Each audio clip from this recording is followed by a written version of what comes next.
نحمده ونصلي على رسوله الكريم أما بعد فأعوذ بالله من الشيطان الرجيم بسم الله الرحمن الرحيم رب اشرح لي صدري ويسر لي أمري واحلل عقدة من لساني يفقهوا قولي. قرآن پاک کی ایک سورت ہے جسے سورت المؤمنون کہا جاتا ہے. مؤمنون جیسا کہ آپ جانتے ہیں مؤمن کی جمع ہے. مؤمن کون ہوتا ہے؟ مؤمن وہ ہے جو ایمان لائے. ایمان لانا کیا ہے؟ ایمان کا لفظ مان جانے سے ہے. مؤمن وہ جو مان جائے. کس کو مان جائے؟ اصطلاح میں اللہ کو اپنا رب مان جائے, محمد صلی اللہ علیہ وسلم کو اس کا رسول مان لے, قرآن پاک کو اللہ کی کتاب اور اللہ کا کلام مانے, اور یہ مانے کہ یہ فرشتوں کے ذریعے بھیجا گیا اور فرشتے اللہ کی مخلوق ہیں, اور پھر اس بات کو مانے کہ ہماری یہ زندگی ہمیشہ کی نہیں, ہمیں اس کے بعد مرنا ہے اور مرنے کے بعد پھر دوبارہ اٹھایا جانا ہے. جو شخص ان حقیقتوں کو مان جائے اس کو اصطلاح میں مومن کہتے ہیں. اس ماننے کا مطلب کیا ہے؟ اس ماننے کا مطلب صرف یہ نہیں کہ زبان سے اقرار کر دیا جائے, بلکہ اس ماننے کا مطلب یہ ہے کہ اب ہماری زندگی اس سوچ کے مطابق ہوگی کہ اللہ ہمارا الہ ہے, معبود ہے, ہم اس کے بندے ہیں, ہم اس کی مرضی کے مطابق زندگی بسر کریں گے. ہماری خواہشات ہمارا معبود نہیں, ہماری عقل عبادت کے لائق نہیں, ہمارا معاشرہ ہمارا خدا نہیں, انسان ہمارے خدا نہیں. انسان ہو بھی کیسے سکتے ہیں, عقل ہو بھی کیسے سکتی ہے. دنیا میں بڑے بڑے انسان گزرے لیکن وہ تمام ذہانت, عقل, تجربے کے باوجود انسانوں کو کچھ زیادہ نہ دے سکے. اس میں ایک نام آپ کارل مارکس کا لے سکتے ہیں جو 8 زمانے جانتا تھا, اور اس نے اپنی زندگی کے آخری 35 سال اس حال میں گزارے تھے کہ صبح سب سے پہلے برٹش میوزیم میں داخل ہوتا اور ایک زبان نہیں, 2 نہیں, 8 زبانوں کے لٹریچر کا مطالعہ کرتا, اور رات کو سب سے بعد میں وہ اس لائبریری سے نکلا کرتا تھا. 35 سال. آپ پورا کراچی چھان ماری, ایک شخص نہیں ملے گا آپ کو. پاکستان کا سب سے بڑا شہر ہے, سب سے زیادہ آبادی کا, ایک مسلمان آپ کو ایسا نہیں ملے گا کہ جو اپنی زندگی کے 35 تو کیا 5 سال بھی اس حال میں گزارے. تو اس شخص نے اپنی زندگی کے 35 سال اس حال میں گزارے, اور پھر ایک دن اسی کمرے میں مطالعے کی کرسی پر بیٹھے بیٹھے اس کا انتقال ہو گیا اور وہ فوت ہو گیا. وہ اپنی اس 35 سالہ معلومات سے انسانیت کو کیا فائدہ پہنچا سکا؟ صرف یہ کہ اس نے جو پلان بنایا تھا لوگوں کی رہنمائی کا, اس میں ایک کتاب سرمایہ کے نام سے لکھی, اور وہ کتاب بھی صرف پچھلے جو نظام تھے ان پر تنقید کا مجموعہ تھی. کوئی نئی چیز سجیسٹ نہیں کی گئی تھی کہ انسانوں کی فلاح اور بہبود کا کیا کام ہونا چاہیے. تو انسان انسانوں کی خاص رہنمائی کر سکتا ہے, جبکہ وہ علم میں بھی کامل نہیں, اور اگر علم حاصل کر کر کے کسی مقام پہ پہنچتا ہے تو پہنچنے کے بعد لوگوں کی رہنمائی سے پہلے ہی ختم ہو جاتا ہے. لہذا انسانوں کو اس سے کچھ زیادہ فائدہ نہیں ہو سکتا. اسی طرح انسان اپنی عقل پہ بھروسہ کرے کہ ہم میں سے اکثر لوگوں کو یہ یاد نہیں ہوتا کہ کل ہم نے کیا سنا تھا. کل کے دن میں جیسے 2 لیکچر میں نے دیے, مجھے نہیں یاد کہ دونوں میں میں نے کیا کیا باتیں کہی تھی, حالانکہ وہ میں نے خود کہی تھی. میرا تو یہ حال ہے, اپنی کہی ہوئی بات یاد نہیں, اور کل کیا ہونے والا ہے میرے ساتھ اس کے بارے میں تو میں ٹوٹلی اندھیرے میں ہوں, مکمل ڈارک نیٹ ہے. مجھے نہیں پتا کہ کل کے دن میں کیا ہونے والا ہے اور مجھے کیا کرنا ہے. میری زندگی تو یہ لمحہ ہے جو اس وقت میں گزار رہے ہیں. جو گزر چکی وہ میرے ہاتھ سے نکل چکی، اور جو کل ہے وہ میرے ہاتھ میں نہیں ہے. میرے پاس کیا ہے؟ بس یہ گزرتا لمحہ جو میں بول رہی ہوں. اور بس کہ جس انسان کی ملکیت اتنی محدود چیز ہو، اتنی چھوٹی چیز ہو، وہ پھر دوسروں کے لیے رہنمائی کا کام کیا کر سکتا ہے؟ دوسروں کو کیا ہدایت دے سکتا ہے؟ اس کے لیے ضروری ہے کہ وہ کسی ایسی ہستی پر بھروسہ کرے، کسی ایسی ہستی کو مان جائے کہ جو اس کی بہترین طریقے سے رہنمائی کر سکے. اسی لیے اللہ کے فضل و کرم سے ہم سب اس لحاظ سے خوش قسمت ہیں کہ کلمہ پڑھے ہوئے ہیں، اللہ کو مانتے ہیں، رسول کو مانتے ہیں، کتاب کو مانتے ہیں، آخرت کو مانتے ہیں. لیکن اگر یہ ماننا واقعی ماننا ہو جائے، پوری طرح یقین کرنا ہو جائے، تو ہماری زندگی بدل جائے اور ہمارے معیار بدل جائیں، ہمارے پیمانے بدل جائیں. لیکن مشکل یہ ہے کہ ہمارا ماننا بس ایک روایتی ماننا ہے. ہم دوسروں کو کہتے سنتے ہیں تو کہتے ہیں ہاں ٹھیک ہے، ہم بھی یہی سمجھتے ہیں. لیکن عملی طور پر ہم میں سے کتنے لوگ ایسے ہیں کہ جو اللہ کو اپنا رب مان کر اسی کو اپنا خالق، اسی کو اپنا رازق، اسی کو اپنے سجدوں کے لائق اور دعاؤں کے قابل سمجھتے ہیں. ہمارے ہی بہت سے مسلمان بہن بھائی جو یہ مانتے ہیں کہ اللہ ہمارا رب ہے، اور رب کا مطلب پالنے والا بھی ہے، اس کے باوجود وہ رزق کی تلاش میں دوسروں کے در پہ جاتے ہیں. رزق کا معنی صرف لقمہ نہیں بلکہ اولاد بھی ہے. بہت سے لوگ ایسے دیکھے جاتے ہیں کہ وہ اللہ سے اولاد نہیں مانگتے، یہ مان کے تھک جاتے ہیں، یہ مان کر یقین نہیں ہوتا تو وہ قبروں پہ چلے جاتے ہیں، بزرگوں سے مانگنے لگتے ہیں، یا ان سے کہتے ہیں کہ آپ ہمارے لیے مانگ دیجیے. یہ کیسا ہم نے اپنے رب کو رب مان رکھا ہے کہ اس کی دین پر، اس کی بخشش پر ہمارا اعتماد ہی نہیں، یقین ہی نہیں، اور بے صبر ہو کر ہم ایسے کام کر بیٹھتے ہیں جس کی کوئی دلیل قرآن میں، سنت میں ہے ہی نہیں سرے سے.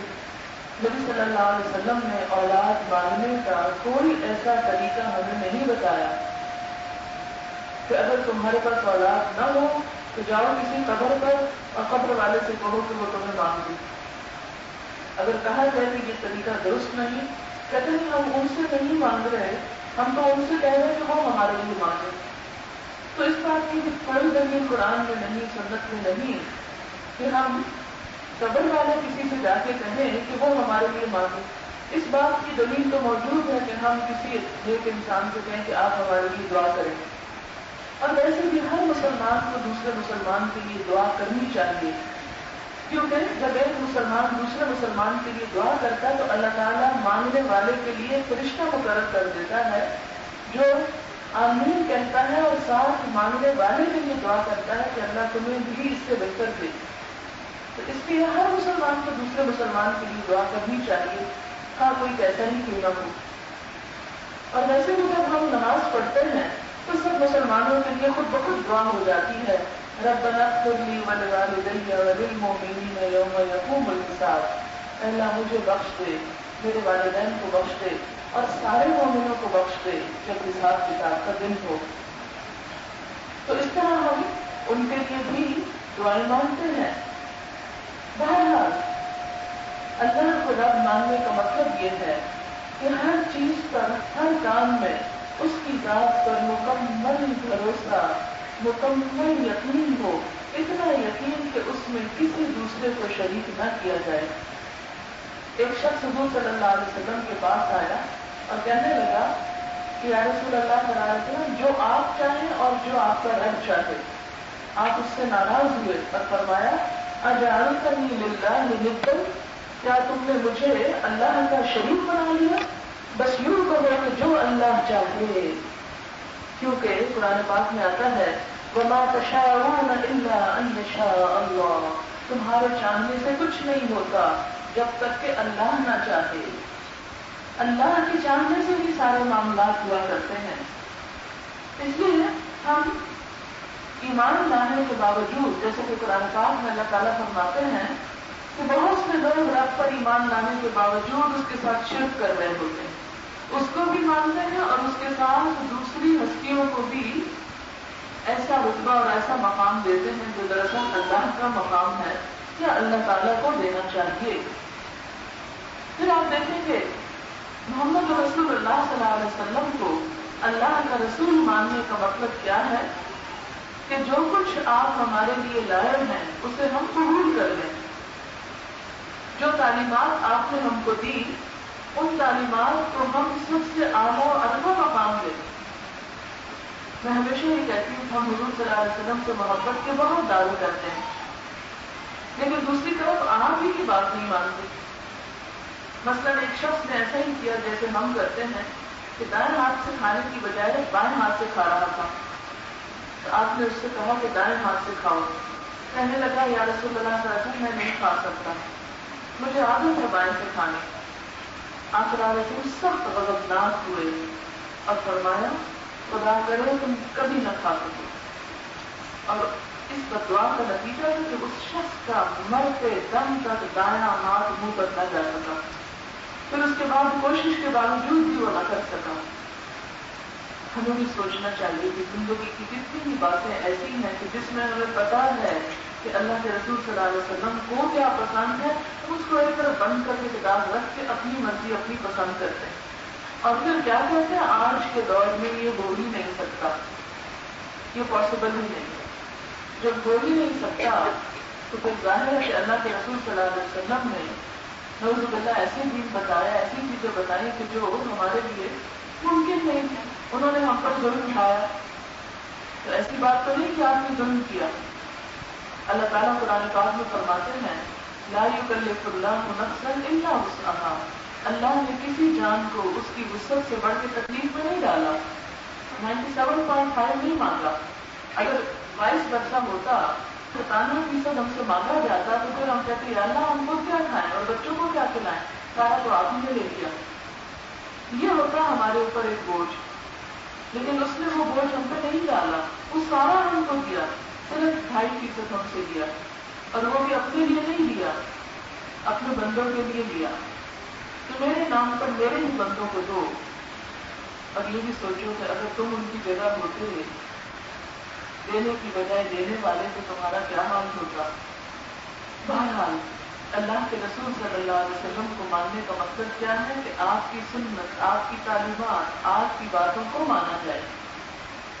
آپ ہم سے کہیں کہ نماز پڑھو اور ہم نے کہ یہ پھولوں کا گلدستہ لے لیں اور آپ ہم سے راضی ہو جائیں، اس سے تو بات نہیں بنے گی۔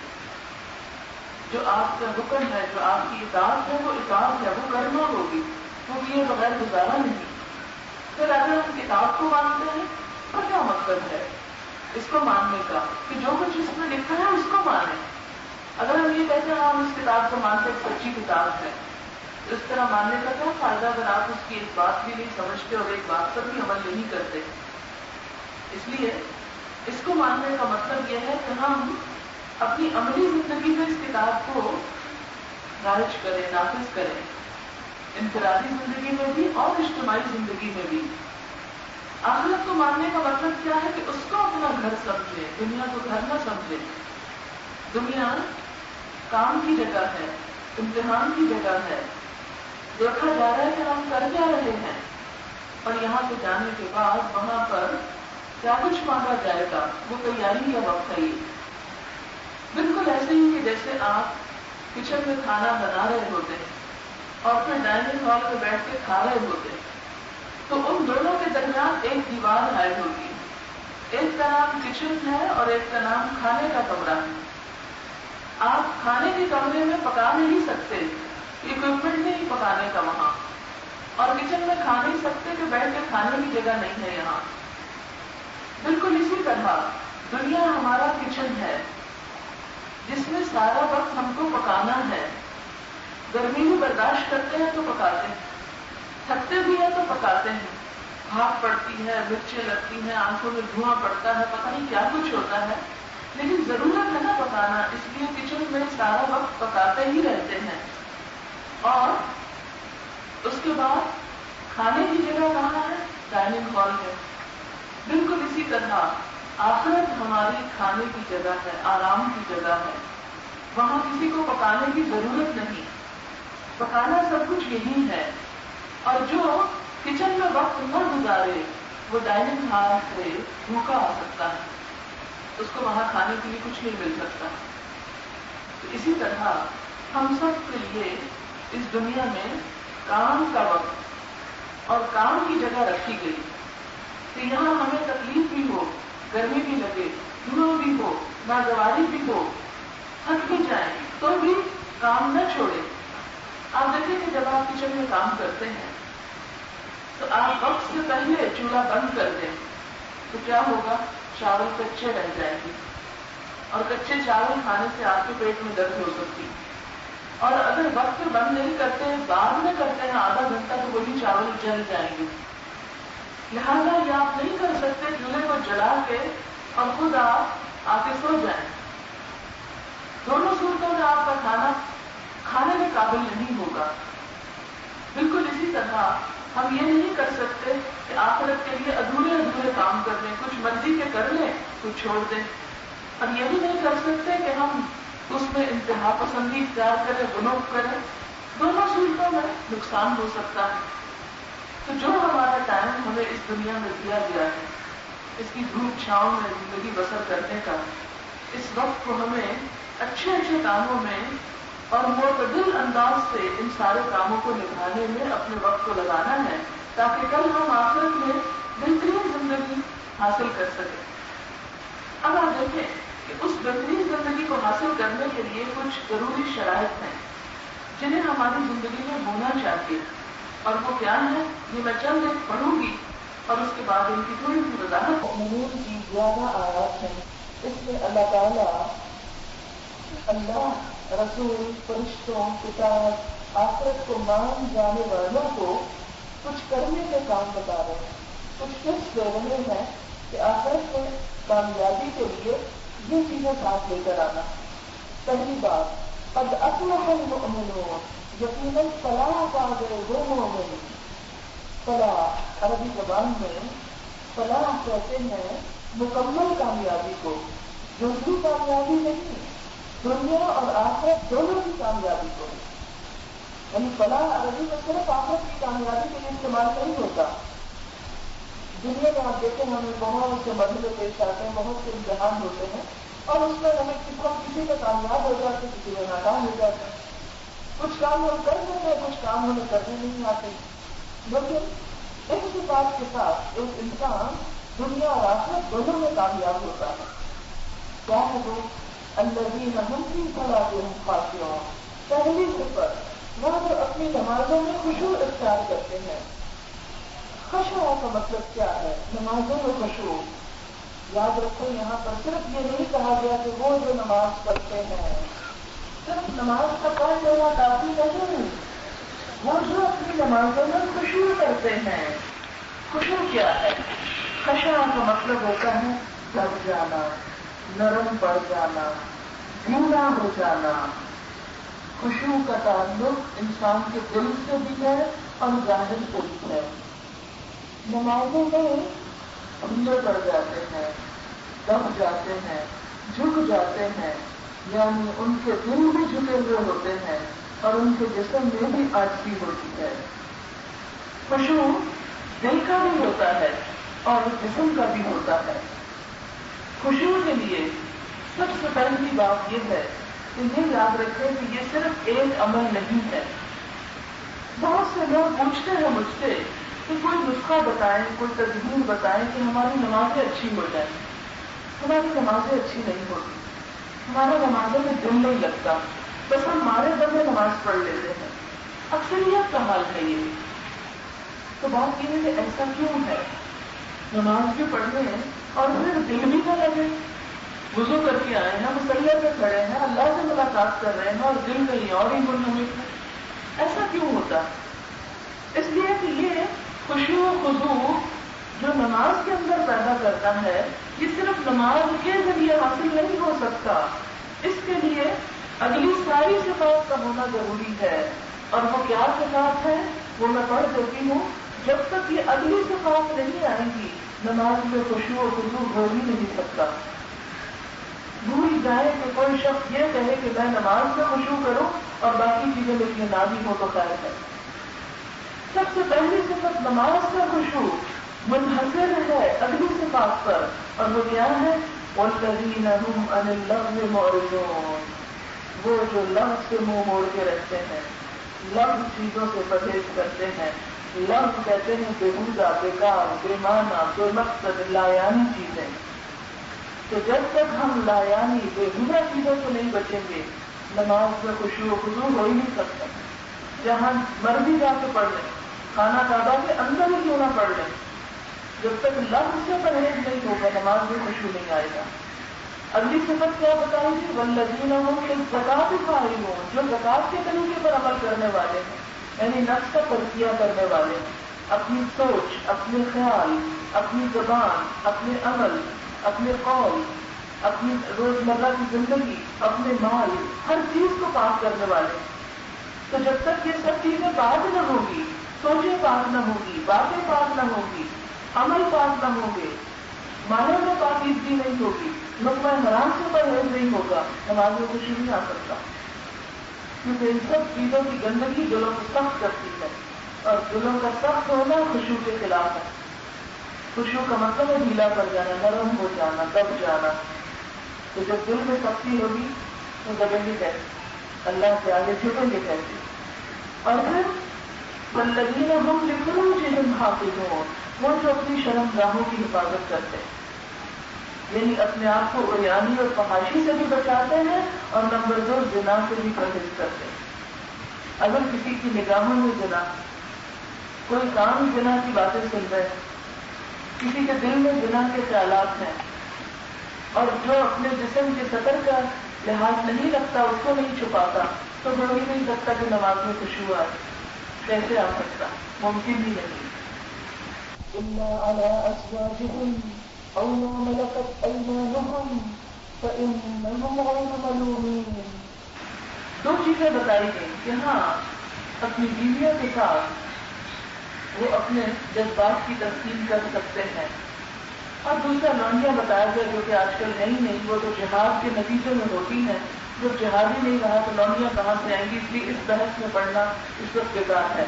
لیکن ہمارے بہت سارے لوگ کام کی سب باتیں چھوڑ کر جو سوال کرتے ہیں وہ یہ کہ اسلام میں لونڈیاں کیوں ہیں؟ انہیں اس سے کوئی غرض نہیں کہ نماز میں خشوع کیسے آئے، تزکیہ نفس کیسے ہو. ان کا سارا انٹرسٹ اس میں ہے کہ لونڈیوں کے بارے میں اسلام کیا کہتا ہے اور کیوں کہتا ہے اور یہ سب کیا ہے، یہ تو بڑا ظلم ہے اور یہ کیسے ہو گیا. خیر اس پر میں نے بہت الحمدللہ ریسرچ بھی کی تفصیل سے. اس پر میں نے ایک لیکچر دیا ہوا ہے خواتین کے حقوق کے نام سے.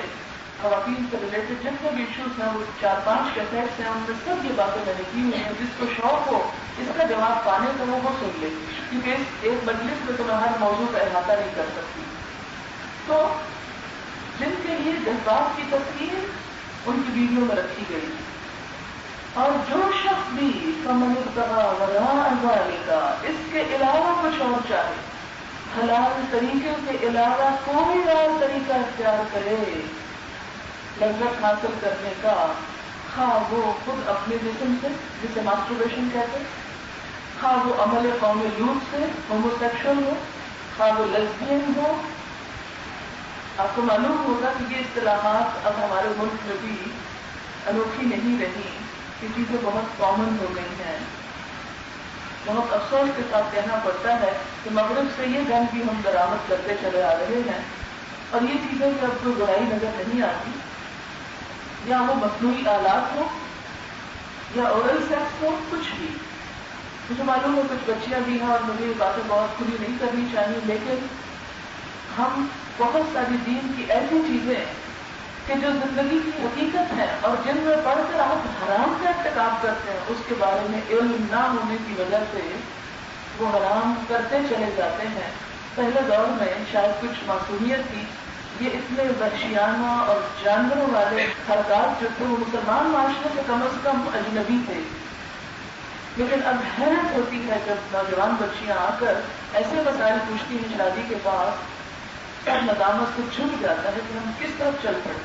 اس لیے کہ ہمارا سارا لٹریچر، ہمارا میڈیا، ہماری ہر چیز میں یہ سارے کانسیپٹ اتنے عام ہو گئے ہیں کہ اچھے بھلے 5 وقت کے نمازی دیندار گھرانوں میں بھی یہ سب حرام حرکتیں ہو رہی ہیں۔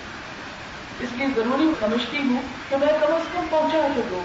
دین کے معاملے میں کوئی حیا نہیں، حیا وہاں ہونا چاہیے جہاں ہونا چاہیے۔ لہٰذا فمن ابتغى وراء ذلك فأولئك هم العادون، جو بھی کوئی اور طریقہ اختیار کرے گا فطری طریقے کے علاوہ، اللہ کے نزدیک وہ حدیں توڑنے والا، اور جو اللہ کی حدیں توڑے پھر اس سے اللہ خود ہی نپٹتا ہے۔ والذین هم لأماناتهم وعهدهم راعون، وہ جو اپنی امانتوں اور عہدوں کا پاس کرتے ہیں، وہ لوگ ان کی نمازوں میں خشوع و خضوع ہوتا ہے۔ جو دھوکہ دیں، جو امانت میں خیانت کریں، جو اپنی ڈیوٹی پوری نہ کریں، جو بات کریں تو جھوٹ بولیں، ان کی نمازوں میں خشوع و خضوع کہاں سے آ سکتا ہے؟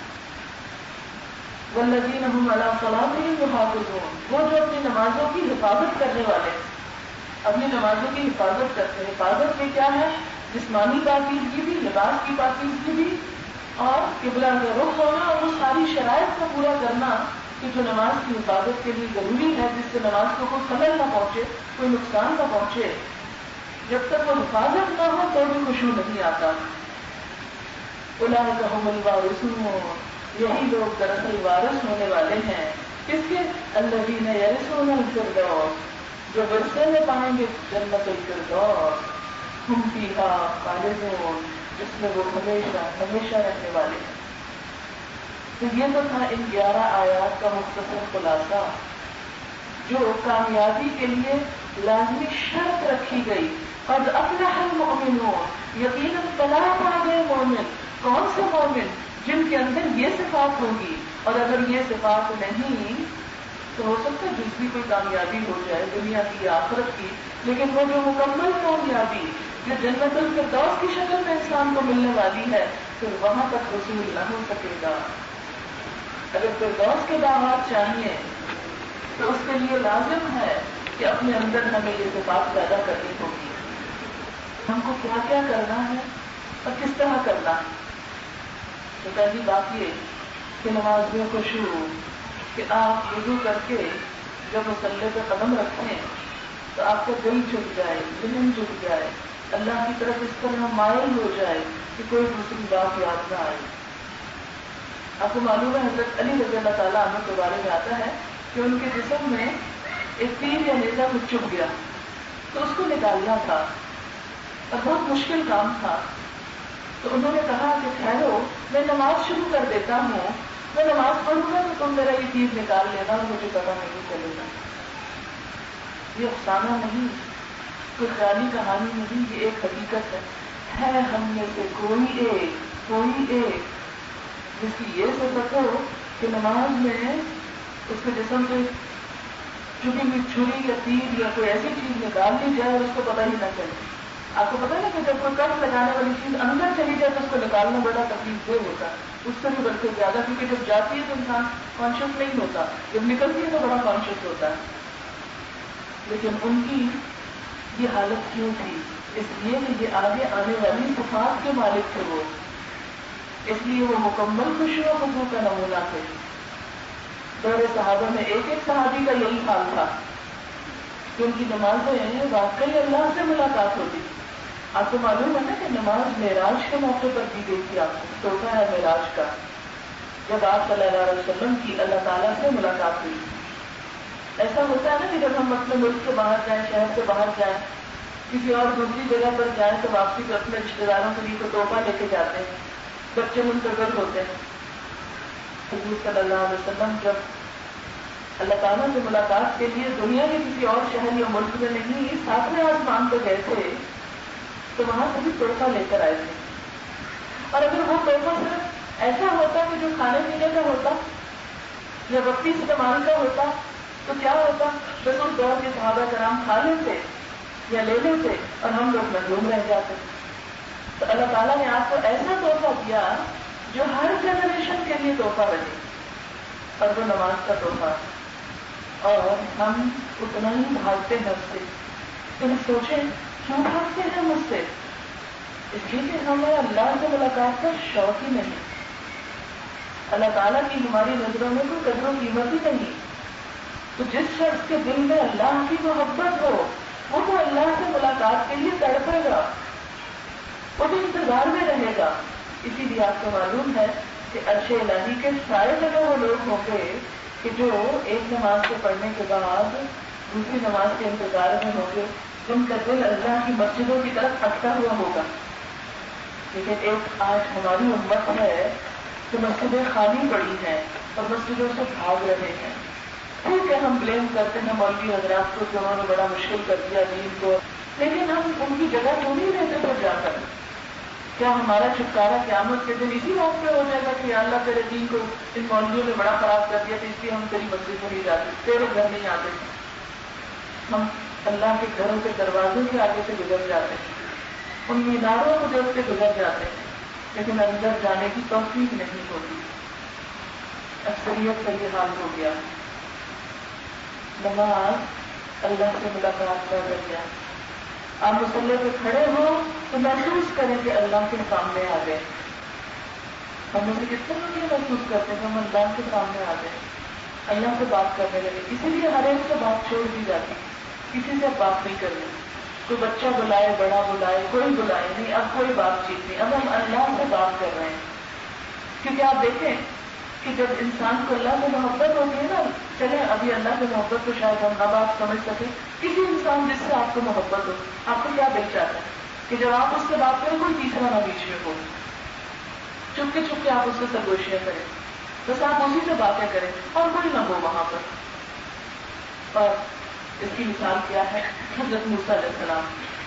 موسیٰ علیہ السلام کو اللہ تعالیٰ نے اپنی ملاقات کے لیے بلایا. وہ جلدی اپنی ساری قوم کو پیچھے چھوڑ کے فوراً پہنچ گئے.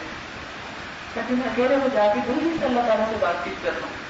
اللہ تعالیٰ پوچھتے ہیں آج اللہ کا ہم قوم میں کیا موسیٰ، موسیٰ تیری قوم کو تجھے کیا چیز جلدی لے آئی؟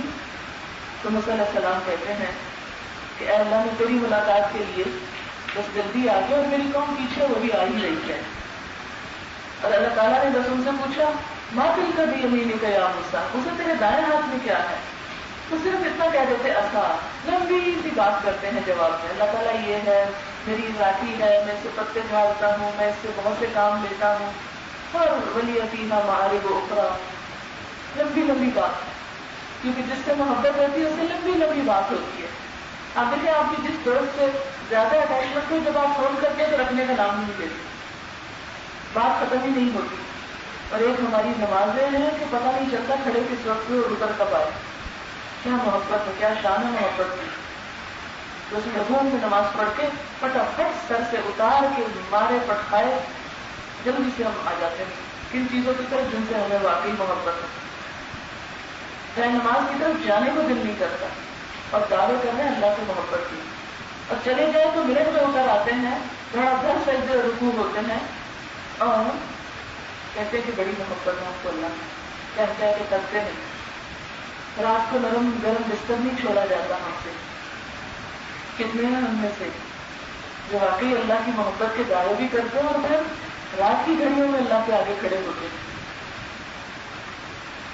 جیسے اللہ کو ملاقات کا شوق ہوتا ہے وہ نیند چھوڑ دیتا ہے، اس کو نیند چھوڑنا مشکل نہیں لگتا، وہ اٹھ جاتا ہے. ہمیں کیوں اتنی نیند پیاری؟ اقبال نے سچ ہی کہا تھا نا، کس قدر ذرا تم پہ صبح کی بیداری ہے، ہم سے کب پیار ہے، نیند تمہیں پیاری ہے، اتنی پیاری ہے کہ نہیں چھوڑ سکتے. دعا تو مانگے، کوشش تو کریں، کہیں چھوٹ جائے گی. سچے دل سے دعا مانگے.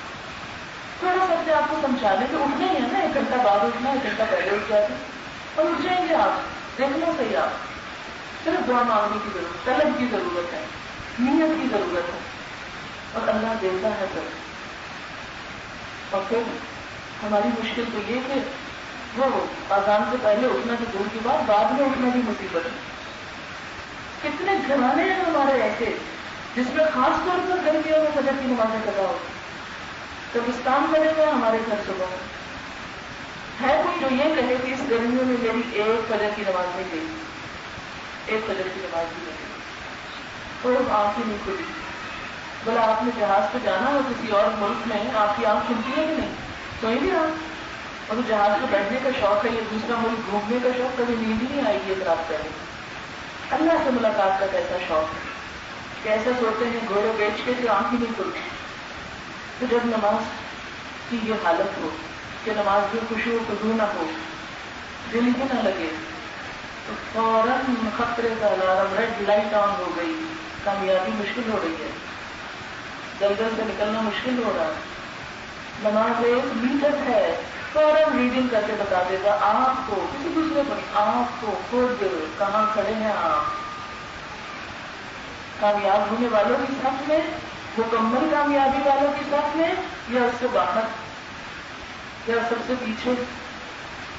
ہم سب جو یہاں تشریف لائے ہیں سمیت میرے، ہم سب کو اپنی نمازوں کا جائزہ لینا چاہیے، ان میں کتنا خشوع ہے، اور صرف خشوع کے لیے پریشان نہ ہو، اس کے لیے علاج کریں۔ یہ سارے علاج آگے بتائے ہوئے ہیں کہ خشوع لانا چاہتے ہیں تو یہ کام کر لو۔ یعنی نماز کیا جیسے تھرما میٹر ہوتا ہے، آپ کو حرارت محسوس ہو رہی ہے، بے چینی محسوس ہو رہی ہے، آپ تھرما میٹر لگاتے ہیں اور اپنا ٹیمپریچر دیکھ لیتے ہیں کہ ہم اس حال میں ہیں، آنکھوں میں دھندلا دھندلا کچھ ہو رہا ہے، طبیعت بیزار ہو رہی ہے، بی پی ناپتے ہیں اور آپ کو پتا چل جاتا ہے آپ کہاں کھڑے ہیں، ہلاکت کے کنارے جیسے اسلام ہے۔ بالکل اسی طرح نماز ہم سب کے لیے ایک شیشہ ہے، آئینہ، جو ہم کو دکھاتی ہے اے انسان تو کہاں کھڑا ہے، کہاں کھڑا ہے، کامیابی کے کنارے یا ناکامی کے۔ تو یاد رکھیں اگر ہماری نمازوں میں خشوع نہیں تو اللہ کا یہ وعدہ کیسے پورا ہوگا؟ قد افلح المؤمنون الذین هم فی صلاتهم خاشعون، یقیناً فلاح پا گئے مومن وہ جو اپنی نمازوں میں خشوع کرتے ہیں۔ ساروں کی وعدہ نہیں کیا جا رہا یہاں، سب کی بات نہیں ہو رہی، وہ جو اپنی نمازوں میں خشوع کرتے ہیں، وہ جن کا نمازوں میں دل لگتا ہے، وہ جن کی نمازوں میں اللہ کی یاد آتی ہے، اللہ سے ملاقات محسوس ہوتی ہے، وہ جس میں اللہ سے کانٹیکٹ فیل ہوتا ہے۔ یہ ہمیں ایک ٹاسک دے دیا گیا، ایک اسائنمنٹ دے دی گئی، اس کو پورا کر دو، کامیاب ہو جاؤ گے۔ اور اس کے لیے کیا کریں؟ وَالَّذِينَ هُمْ عَنِ اللَّغْوِ مُعْرِضُونَ، وہ جو لغو سے پرہیز کرتے ہیں۔ لغو کیا ہے؟ بےہودہ، بیکار، بے مقصد، لایعنی باتیں۔ اور ہماری زندگی میں کارآمد چیزیں تو کم ہی رہ گئی، زیادہ وقت کسی چیز کی نظر ہو گیا۔ حدیث میں آتا ہے من حسن اسلام المرء ترکہ ما لا یعنیہ، انسان کے اسلام کا حسن یہ ہے، اسلام کی خوبصورتی یہ ہے کہ وہ ایسی باتیں چھوڑ دیتا ہے جس سے اس کا کوئی مطلب نہیں۔ ترکہ ما لا یعنیہ، اگر ہم اس اصول پر عمل کریں تو آپ دیکھیں کہ کیا ہوگا۔ کوئی دو لوگ باتیں کر رہے ہیں، ہمیں قطعاً کوئی انٹرسٹ نہیں ہوگا کیا بات کر رہے ہیں، کوئی ضرورت ہی نہیں تجسس کرنے کی، ہمارا کیا کام اس میں کیا کر رہا ہے۔ بہت سے لوگوں کا وقت صرف اسی میں گزر جاتا ہے، اچھا وہ میرا شوہر میری ساس سے کیا بات کر رہا ہے، ذرا میں جا کے سنوں تو صحیح، یہ کیا ہو رہا ہے، وہاں کیا ہو رہا ہے، وہ فلان جو آج گھر میں آیا ہے وہ کس کام کے لیے آیا ہے، وہ جو گھر سے نکلا وہ کہاں گیا ہے، وہ کیا سارا وقت ہمارا اسی میں نظر سے ہم لوگوں کے پیچھے پڑے رہتے ہیں، ہر وقت دوسروں کے عیبوں کی نظر، فلاں نے یہ خرابی کر دی، فلاں نے یہ خرابی کر دی۔ ظاہر ہے کہ جب ہر وقت ہم دوسروں کے پیچھے پڑے ہوئے ہیں، کہاں وقت رہے گا ہمارے لیے کہ ہم اپنے گریبان میں بھی جھانک کے دیکھیں کہ ہم کیا کر رہے ہیں۔ تو سب سے بڑا لغو یہ ہے کہ انسان بیکار کی باتوں میں اپنے آپ کو الجھائے رکھے، صرف تجسس کرنے میں، پوچھنا بھی، مختلف لوگوں سے مختلف لوگوں کے حال پوچھنا، جاننے کی کوشش کرنا۔ اگر دیکھا کہ کسی کے گھر میں کوئی لڑائی جھگڑا تو اس کو کھوج کر کرنا کہ کس بات سے ہوئی، کیوں ہوئی، کیسے ہوئی، کہاں سے ہوئی، بیکار کی بات ہے۔ پھر اسی طرح بیکار کی چیزیں سننا، بیکار کی چیزیں دیکھنا۔ آپ دیکھیں کہ ہم سب سے زیادہ شوق سے کیا سنتے ہیں، چلے ہم نہیں تو ہمارے بچے شوق سے کیا سنتے ہیں، سب کو پتا ہے۔ ہم جب ڈرائیونگ کر رہے ہوتے ہیں ہماری گاڑیوں میں کیا سنا جاتا ہے ہم کو پتا ہے، وہ مفید باتیں، کارآمد باتیں، اسی چیز کو لغو کہا گیا۔ ہم جو دیکھتے ہیں تو شوق سے کیا دیکھتے ہیں، ہماری اسکرین پر جب آتا ہے کچھ تو سب سے زیادہ انٹرسٹ ہمیں کس سے ہوتا ہے۔ آپ کسی اسکول میں چلے جائیں، رینڈم بس ایسے ہی کسی کلاس میں چلے جائیں، آپ بچوں سے تھوڑا سا انٹرویو کریں۔ میں اکثر ایسے شروع کرتی رہتی ہوں لوگوں سے سوال جواب کر کے پوچھیں کہ لوگ کیا سوچ رہے ہیں. تو بچوں سے آپ پوچھیں کہ آپ کو کیا پسند ہے، تو وہ آپ کو بتائیں گے کہ کیا پسند ہے آپ کو، کیونکہ معصوم ہوتے ہیں نا، سچ بول دیتے ہیں. بڑے تو آپ کے سر ڈھکے کو دیکھ کر آپ کی پسند کی باتیں کرنے لگیں گے، ایسے نہیں بتائیں گے. ہوشیاریاں سیکھ جاتے ہیں بڑے ہو کر، لیکن بچے جو ہیں وہ جو دل میں آتا ہے بولنا شروع ہو جاتے ہیں. اپنے بچوں سے پوچھتے ہیں کیا دیکھنا پسند کرتے ہیں، ٹیلی ویژن میں کیا دیکھتے ہیں، کیا پسند کرتے ہیں، کیا پڑھنا پسند کرتے ہیں. کامکس کی کتنی سیریز آپ کے بچوں نے پڑھی جس کی آپ کو خبر نہیں کہ اس کے اندر کیا کیا واقعات لغویات ہیں. پچھلے دنوں میں کلاس میں یہی آیات پڑھا رہی تھی تو بچیوں نے جو مجھے کمنٹس دیے اور جو اپنی فیڈ بیک دی کہ انہوں نے کیا کیا پڑھا اور ان کے والدین کو خبر نہیں، اور اس چیز نے ان کے دماغ کو کس طرح مسخ کر کے رکھ دیا، ان کی سوچوں کے ساتھ چمٹ گئی وہ فضول بےہودہ لغویات باتیں. آپ دیکھیں کہ سیکنڈ ہینڈ بک شاپ جو ریڈیو پہ یہ فٹ پاتھوں پہ پڑی ہوتی ہیں، اس میں کتابیں، آپ کو پتہ ہے کیا بکتا ہے وہاں، اور آپ کے بچے کیا خریدتے ہیں وہاں سے، کیا پڑھتے ہیں. یہ سب ٹائم کلنگ کے لیے جو ہم کام کرتے ہیں، جس میں نہ تو اللہ کی عبادت ہے نہ انسانوں کی خدمت، یہ لغو میں نہیں آتا، یہ بےہودہ بیکار میں آتا ہے. تو کامیاب ہونے والوں کی کیا صفت ہے؟ والذین هم عن اللغو معرضون، وہ لغو سے پرہیز کرتے ہیں، بچتے ہیں، اس سے منہ موڑ کے چلے جاتے ہیں. وہ ایسی ساری چیزوں کو کوڑے کا ڈھیر سمجھ کر اس سے منہ موڑ لیتے ہیں، یہ ہمارے کام کا نہیں، ہمارا جو مقصد اس میں. وہ کارآمد اور مفید چیزوں کو ترجیح دیتے ہیں بیکار اور گھٹیا چیزوں کا. لیکن ہمارا انٹرسٹ اتنا ڈیولپ ہو گیا ہم چیزوں میں، ابھی بھی دل کھنچتے ہیں ہمارے ان چیزوں کی طرف. اگر ماضی میں ہم کچھ بھی دیکھتے سنتے پڑھتے رہے ہوں فوراً ایک دم انجوائے کرنے لگتے ہیں. شیطان نے ہمارے لیے ساری باتیں اتنی خوشگوار بنا دی کہ اب تو ہم کو یہ برائی بھی نہیں لگتی. ہم سمجھتے ہیں تو کلچر ہے، ماڈرن ہونے کی علامت ہے. ارے ہم کو 1400 سال پہلے تھوڑی پیدا ہوئے ہیں کہ اگلی چیزیں ہم نہ پڑھیں یا نہ دیکھیں. ایک اللہ کی کتاب تو ہم سے ساری اب تک نہیں پڑھی گئی، اس میں تو غور و فکر ابھی تک مکمل نہیں ہوا. اتنی عمر ہو گئی ہماری اور اس کے مقابلے میں کیا کچھ پڑھ ڈالا. اب فخر سے بیٹھ کے بتاتے ہیں کہ کون کون سی سیریز پڑھ لی ہم نے. فرمایا کہ والذین هم عن اللغو معرضون. اسی طرح بیکار باتیں، فضول گپ شپ، اس میں ہمارے دن تک گزر جاتے اور ہمیں احساس بھی نہیں ہوتا. نمازیں چلی جاتی، یہ مہمان آئے تو اس لیے نماز بھی پڑھتے ہیں.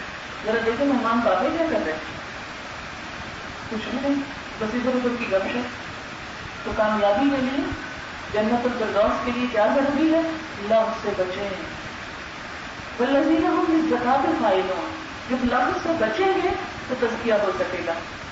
زکات کے طریقے پر عمل کرنے والے، اپنی سوچ کو اچھا کرنے والے، سوچ کو پاک رکھنے والے، کسی کے لیے حسد نہیں، کسی کے لیے بدگمانی نہیں، کسی کے لیے دل میں برائی نہیں. کہتے ہیں اہل جنت کے دل پرندوں کی طرح ہوں گے ایک دوسرے کے لیے، کہ ان کے اندر کوئی کسی کے لیے نفرت نہیں، حسد نہیں، بولتے سب کا اچھا سوچنا. ہمارے اندر کتنے لوگ ہیں جو ہم سب کا اچھا سوچیں، ہر ایک سے پیار کرنے والے، ہر ایک کی خیرخواہی کرنے والے، ہر ایک کے لیے تڑپ رہے ہیں، کود رہے ہیں. حتیٰ کہ دشمن کافر سب کے لیے ان کے دل میں خیرخواہی اور سوچ کو، جیسے نبی صلی اللہ علیہ وسلم کے دل میں تھی کہ اپنے دشمنوں کے لیے بھی محبت تھی. اور اللہ تعالیٰ نے اس چیز کو قرآن پاک میں یوں واضح کیا، لَأَنَّكَ بَاخِعٌ نَفْسَكَ عَلَىٰ آثَارِهِمْ إِن لَّمْ يُؤْمِنُوا بِهَٰذَا الْحَدِيثِ أَسَفًا. شاید تم اپنے آپ کو بھلا ڈالو اس چیز پہ افسوس کر کر کے کہ یہ لوگ مانتے نہیں جاتے، یہ اس بات کو تسلیم کیوں نہیں کر لیتے.